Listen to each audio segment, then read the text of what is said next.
Welcome. Adding a variable is part of the customization options. When you click here, you will open up the options. Click here to access this feature.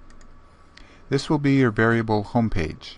When you first enter, you will find your existing variables.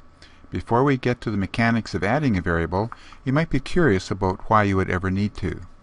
What's the point? Well, there are two reasons. Number one, adding a variable lets you tag any user with the variable you have created, so you can easily search for them later. For example, users who have attended a workshop.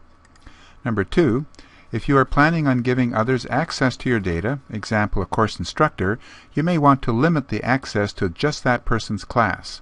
In this case, you will need to create a variable for his class. So let's see how to add a variable. Click here to start. The process is pretty simple. It is recommended that you number your variable starting with 001. This gives you the flexibility of refining your variables in the future with letters. For example, you create a variable, 001, called member of Professor Smith's first year class. Click on Add a Variable, and you are done. It is that easy. Your next variable, 001A, could be called member of Professor Smith's third year class. By numbering them this way, they will be grouped when it comes to adding them to the Sort and Select feature. This won't make much difference if you only have a handful of variables, but if you create dozens, you'll be glad. You have a system that can rank them by number and group them at the same time.